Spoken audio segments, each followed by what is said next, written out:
What if the person who has the greatest power over your life is not your boss, your critic, your partner, your family, or even your circumstances?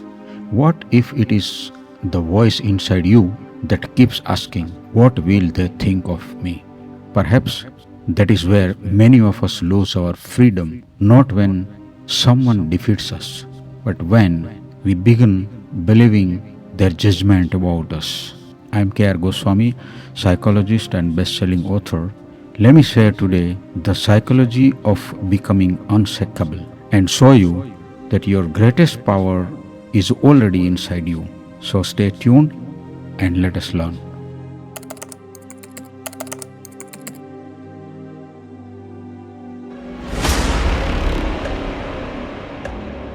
There is a strange moment in life when you realize that you have spent years trying to be understood by people who were never going to understand you. You explain yourself, you defend decisions, you seek approval, you replay conversation at night, wondering whether you said the right thing, and slowly, without noticing, you hand someone else the key to your peace. But think about a tree after a violent storm. The branches may break, the leaves may disappear, the tree may look defeated. Yet, beneath the soil, something remains untouched, its roots. And when the storm passes, the tree begins again. That is character. A strong person is not someone who never gets shaken. A strong person is someone who can be shaken without surrendering the deepest part of themselves. Praise should not make you taller. Criticism should not make you smaller. Success should not make you arrogant.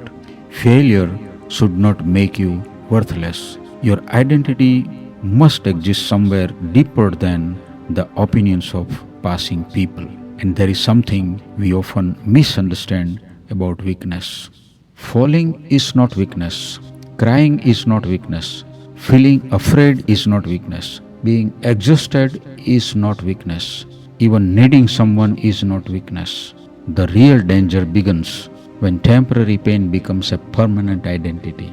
You fall and decide you are a failure. Someone rejects you and you decide you are unworthy. Someone criticizes you and you begin questioning your entire existence. But rejection is simply another person's decision. Falling is simply falling. A mistake is simply a mistake. It is your mind that sometimes adds the verdict. And once you understand that, something extraordinary begins to happen. You stop reacting automatically. You begin observing. You notice anger rising inside you. You notice fear. You notice jealousy. You notice sadness. You notice the desire to prove yourself. And then realize something profound. If you can observe an emotion, you are not completely identical to that emotion. There is an awareness behind it, a silent observer. That observer is where your freedom begins. Instead of asking, "Why did they make me angry?" you begin asking, "Why did I give their behavior so much space inside me?" That is a very different question. And it returns responsibility to where it belongs, inside.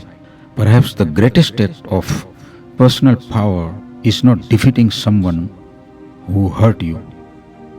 It is reaching a point where they no longer control your inner weather. They can praise you and you remain grounded. They can criticize you and you remain grounded. They can stay and you remain yourself. They can leave and you remain yourself. This does not mean becoming cold. It means becoming whole. You can love people deeply without making them responsible for your identity. You can accept support without becoming dependent on approval. You can enjoy company without being terrified of solitude. And you can walk alone for a while without believing that you have been abandoned by life. Because sometimes solitude is not emptiness. Sometimes it is a room where you finally hear your own voice.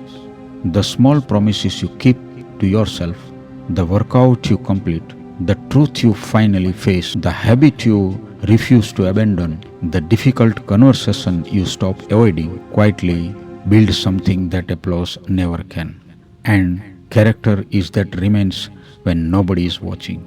Life will continue to bring storms. Some will come through failure, some through rejection, some through loss, some through people who misunderstand you.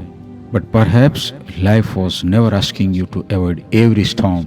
Perhaps it was asking you to discover your roots. One day you may look back and realize that the moments you thought were breaking you were actually removing everything you had mistaken for strength.